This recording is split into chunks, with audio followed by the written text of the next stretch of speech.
Bonjour Emma, bonjour Simon. Ce temps de résidence au Bel Ordinaire constitue l'activation du duo Gen Z que vous constituez. Pouvez-vous nous présenter Gen Z, son origine et nous dire en quoi consiste cette activation aujourd'hui? Alors Gen Z, c'est un duo qui commence par une rencontre entre Emma et moi-même, une rencontre qui est d'ordre intellectuel, artistique, amical aussi. Et on a décidé de travailler ensemble, de collaborer, d'échanger des connaissances, parce qu'on a des parcours différents et de créer une espèce de dialogue entre nous, mais surtout de venir former une troisième entité, d'une certaine manière, qui s'appelle Gen Z, et qui nous permet d'avoir des postures différentes, de travailler, de penser de manière différente, comme on ne le ferait pas forcément de manière individuelle, et dans nos champs respectifs. Emma, tu veux rajouter quelque chose? Je voudrais juste préciser qu'on a pas mal réfléchi à la nomenclature et à pourquoi Gen Z, qu'on pourrait résumer comme l'abréviation de Génération Z, même si finalement on est tous les deux nés en 89, donc on serait plutôt attaché à la génération Y. On a décidé comme le dit Simon, de former une tierce entité qui pourrait s'emparer des manières d'agir de la génération Z, qu'on a identifié comme étant des jeunes gens qui s'approprient et qui se saisissent des outils qui sont à leur disposition, quels qu'ils soient. Donc l'exposition, la curation, l'écriture, pour en fait mener des recherches et former un propos global. C'est-à-dire qu'on ne réfléchit plus par genre ou par outil, mais vraiment on s'empare de ce qui est à notre disposition pour travailler et pour déployer une réflexion plus globale. Quand vous parlez d'activation, ça veut dire que c'est par cette résidence que commence de manière factuelle votre collaboration? Alors d'une certaine manière, oui, on était déjà en contact avant, on développait des projets, parce que Gen Z c'est beaucoup plus large que le projet d'exposition sur lequel on travaille maintenant. Mais ce temps de résidence et la confiance aussi que nous accorde le Bel Ordinaire permet de nous rencontrer, de déployer la pensée et surtout d'avoir un temps concentré de recherche ensemble, de dialogue, d'échange, parcours de texte, qu'on ne pourrait pas avoir en étant simplement à distance, puisqu'on habite dans des villes différentes aussi et on a des parcours de vie différents. Je vous cite dans votre texte d'intention pour cette résidence. Nous souhaitons développer un projet d'exposition questionnant le primat de la vision humaine et explorant les potentiels de l'image. Je vous demande donc de bien vouloir nous parler de ce projet d'exposition et de son objet.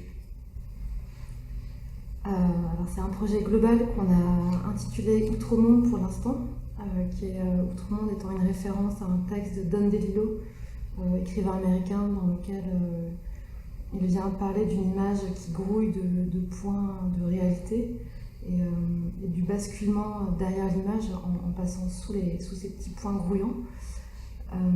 Donc ce projet global, c'est un projet d'exposition avec une programmation satellite qui part d'une observation commune et de nos champs de réflexion et de recherche communs sur la question de l'usage et du rôle social de l'image dans les sociétés contemporaines et de son déploiement aujourd'hui dans le champ de l'art en particulier.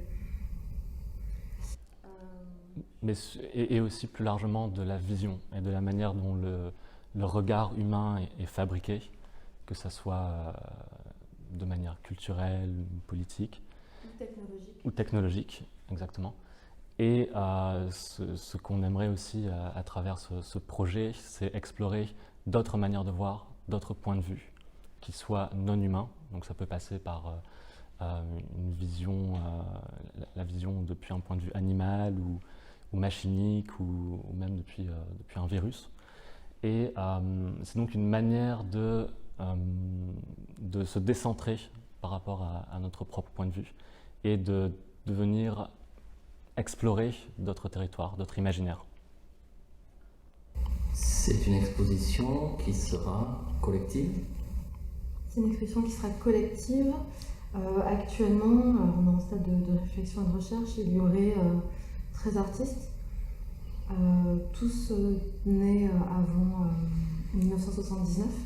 On a aussi choisi des artistes et des œuvres récentes qui s'emparent de technologies récentes, d'enregistrement du réel, pour justement produire des points de vue sur le monde, avec pour l'instant quasiment une dizaine de nationalités différentes.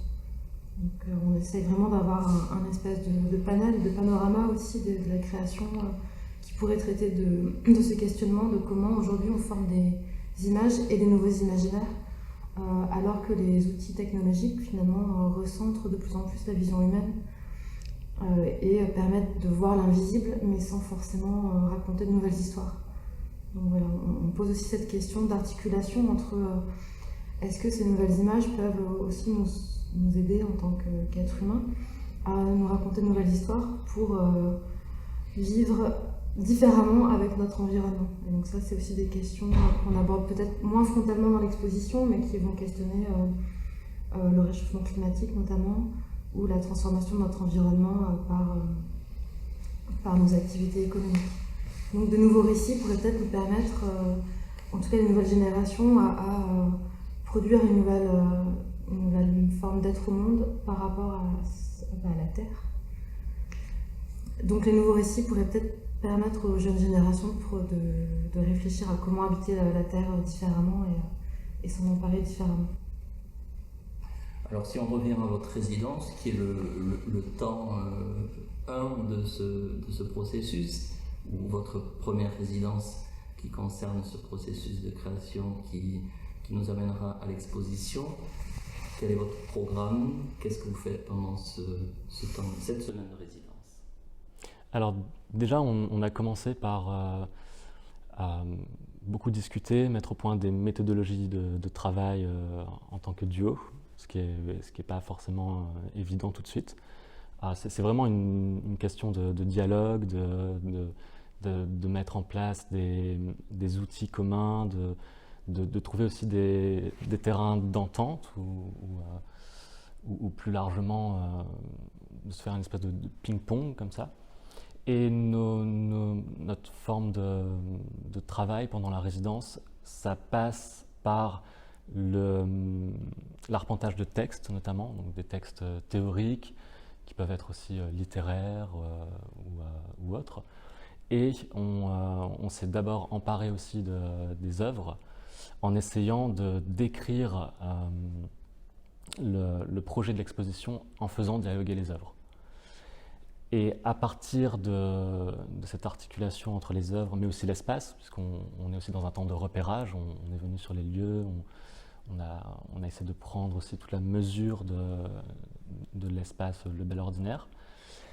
Et donc ce temps de résidence qui est assez court nous permet déjà de commencer à produire une réflexion, à écrire vraiment, mais écrire avec les œuvres, avec des textes et en dialoguant entre nous. L'exposition Outre-Monde est prévue pour avril 2023. Il y aura donc d'autres temps de résidence et d'autres séquences de communication telles que celle-là qui nous permettront de suivre l'évolution de votre projet. Oui. Merci. Merci.